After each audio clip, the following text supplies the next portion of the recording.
जी, सबसे पहले तो आपको और सभी दर्शकों को, जी डॉक्टर चैतन्य जी को धनतेरस की और दीपावली की मैं हार्दिक जी, शुभकामनाएं आपको भी सब।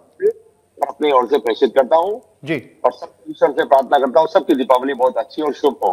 जी सत्ता का चुनाव बढ़ चुका है। भारतीय जनता पार्टी ने देर सवेर आज अपना उम्मीदवार घोषित कर दिया है। जी अब 3 उम्मीदवार वहां मैदान में हैं। कांग्रेस पार्टी के प्रमोद जैन भाया है, निर्दलीय नरेश मीणा जी हैं हम्म और ये जो सुमन जी है, ये भारतीय जनता पार्टी के देर आए दुरुस्त आए उम्मीदवार है। आखिर में ये इस बात को साबित करता है कि वसुंधरा जी मान गई।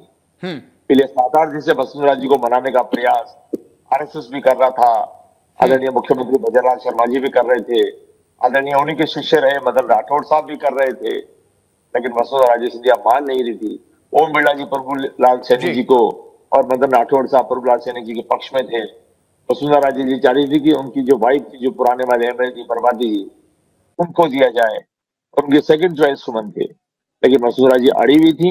भारतीय जनता पार्टी को आखिर में शरणम गच्छामी वसुंधरा जी के चरणों में होना पड़ा और वसुंधरा जी की बात मानते हुए आज जो ये टिकट दिया है मोरपाल सुमन को, ये मोरपाल सुमन परचूनी का होलसेल का व्यापार करते हैं। डॉक्टर चेतन जी को बताना चाहता हूँ, इनका ज्वेलरी का भी बड़ा काम है, इनका ज्वेलरी का भी बड़ा काम है और ये प्रधान भी है। ये जो बात कर रहे थे ना परिवारवाद की, जी ये स्वयं प्रधान है और इनकी पत्नी अभी इस वक्त सरपंच भी है। तो ये परिवारवाद की जो भारतीय जनता पार्टी बात करती है, वो बात तो यही खत्म हो जाती है कि जी जो उद्योगपतियों की बात करती है भारतीय जनता पार्टी, उनका परचूनी का और ज्वेलरी का बड़ा काम। कोई बात नहीं, काम सबके होते हैं, होने भी चाहिए, काम करना कोई गुनाह भी नहीं है। जी सही बात ये कह रहे थे कि कैडर बेस्ड पार्टी है हमारी, तो कैडर बेस्ड पार्टी थी आपकी या है, तो फिर 8 दिन क्यों लग गए? किसको मनाने में लग रहे थे? क्या मुख्यमंत्री जी ओम बिरला साहब को राजी करने में लग रहे थे?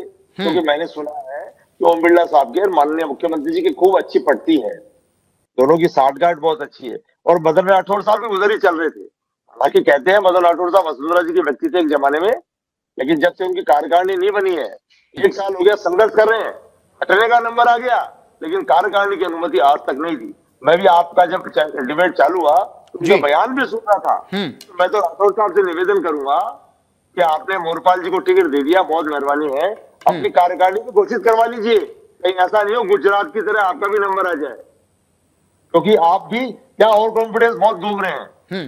मेरी तो आपको भी दीपावली की शुभकामनाएं हैं, लेकिन अब चुनाव बढ़ चुका है। निश्चित तौर पे कांग्रेस पार्टी के उम्मीदवार प्रमोद जैन भाया दोनों निर्दलीय और बीजेपी के उम्मीदवार को शिकस्त देके विधानसभा में पहुंचेंगे, रांता का बेहतर विकास करेंगे। क्योंकि प्रमोद जैन भाया वो भाया है जो जमीन से जुड़े हुए कार्यकर्ता है और उस आसपास के तमाम कॉन्स्टिट्यूंसीज में, आसपास पूरे इलाके में उनका एक लंबा चौड़ा प्रभाव है। बीजेपी या कोई विरोधी दल कुछ भी कहे, उससे कोई फर्क नहीं पड़ता है। जो भी बातें चल रही है वो जांच एजेंसियों के पास है, हाईकोर्ट में मामला है, और अगर भारतीय जनता पार्टी इतना ही अपने आप को साहूकार मानती है जी, तो फिर चुनाव का परिणाम जो 14 नवंबर को आएगा बता देगा। निश्चित तौर पर 14 नवंबर को कांग्रेस पार्टी के कार्यकर्ता पुनः दीपावली मनाएंगे। ठीक है राजकुमार।